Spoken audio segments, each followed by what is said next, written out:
চন্দননগর বললেই প্রথমেই মাথায় আসে জগদ্ধাত্রী পুজো আর তার লাইটিং। এর পাশাপাশি বিভিন্ন বনেদি বাড়ির দুর্গাপুজো আজও নজর কাড়া। তাদের মধ্যেই অন্যতম কুন্দলপাড়ার এই মণ্ডল বাড়ি। ফরাসি আমলে চন্দননগরে আড়ম্বরে পালিত হতো দুর্গাপুজো।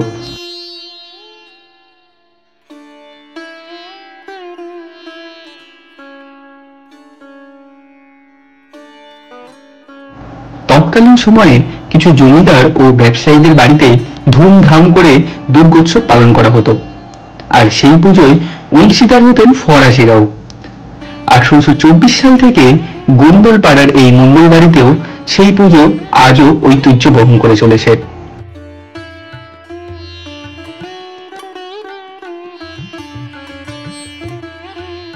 1741 সালে বিশাল ঠাকুর দালান সমেত পাশ্চাত্যের ছোঁয়ায় বাড়ি তৈরি করেছিলেন মণ্ডলদের পূর্বপুরুষেরা। এই বাড়ির আনাচে কানাচে পাশ্চাত্য স্থাপত্যের ছাপ বর্তমান।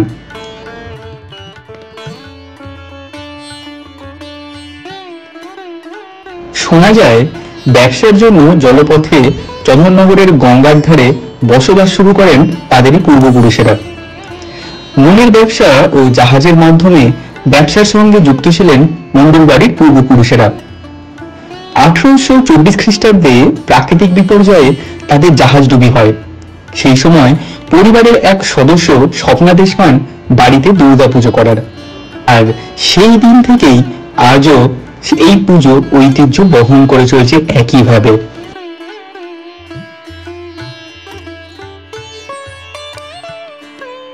মণ্ডল বাড়ির সবাই বৌদ্ধ ধর্মাবলম্বী হওয়ায় তাদের পুজোতে কিছু নিয়ম পালন করতে হয়।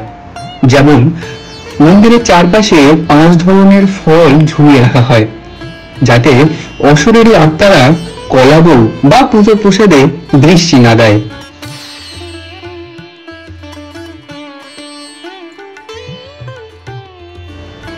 এখানে এক চালায় মহিষাসুর মর্দিনী পূজিত হন।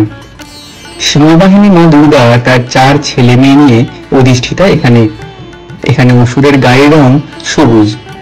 মা দুর্গা পূজিত হন বৈষ্ণব মতে, কোনো বলি প্রথা এখানে নেই। মণ্ডলদের পূর্বপুরুষেরা ছিলেন বৌদ্ধ ধর্মাবলম্বী। পুজোর 4 দিন কোনো অন্নভোগ হয় না।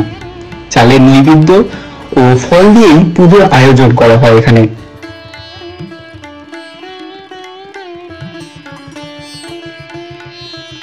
অতীতে মণ্ডল বাড়িতে ফরাসিদের আনাগোনা ছিল খুবই স্বাভাবিক ব্যাপার। ব্যবসা ক্ষেত্রে তো বটেই, এছাড়াও বিভিন্ন দপ্তরের ফরাসি সাহেবদের তাদের বাড়িতে আমন্ত্রণ জানানো হতো।